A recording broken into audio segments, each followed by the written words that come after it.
Let's jump into problem 15.2a. We're issuing common shares, and this time we have some issuance costs. What we find with issuance costs is it just reduces the amount of share capital that's out there in the world. So it's a reduction in our equity accounts. And let's jump into the problem. You'll see what we're up against. On July 1st, 2031, Novastra Inc. issued 75,000 common shares for cash at $20 a share. 75,000 shares, $20 a share. That's $1.5 million in cash we're receiving, right? We're getting the cash, we're issuing the shares. The company incurred and paid $45,000 in legal underwriting and promotional costs directly related to the share issuance. These are share issuance costs. They reduce the shareholders' equity, and we'll do that in a journal entry.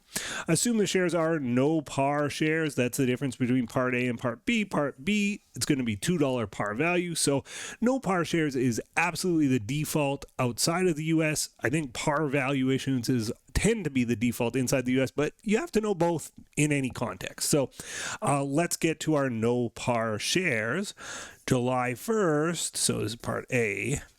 July 1st, 2031, debit cash, credit common shares, aka common stock, for 1.5 mil.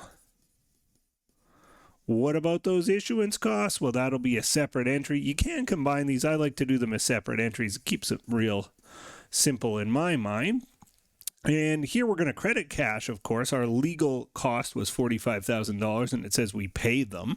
So credit cash to pay our legal. Now, this isn't legal expense. It just reduces our equity. We go, okay, the net proceeds on our equity was less than 1.5 million, so we got to reduce our common shares by that 45,000, and debiting equity accounts reduces them. So fairly straightforward there. Part B, exact same problem, but this time there is a par value. So what does that look like? Well, when we issue the share on July 1st, 2031, we still debit cash for the same amount, 1.5 million.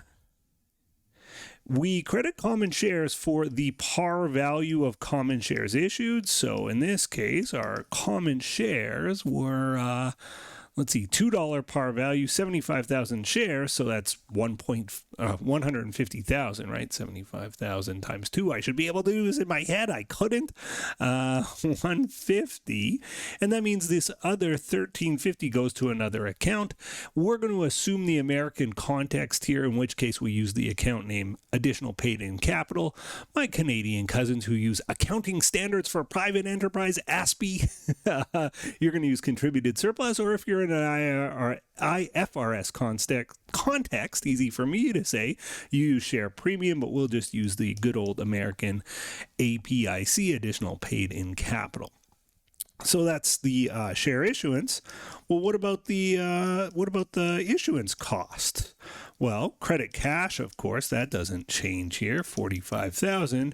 And then what do we debit? Do we debit common shares as we did up here? The answer is no. Our shares are still, the par value remains the same. We got $150,000 par value worth of shares. It comes out of the additional paid in capital, or if you're in Canada, contributed surplus and IFRS share premium, but we're just going to debit APIC here for 45,000 to cover those costs. And there we go. At that point, we've solved 15.2a. Thank you for watching. Bye for now.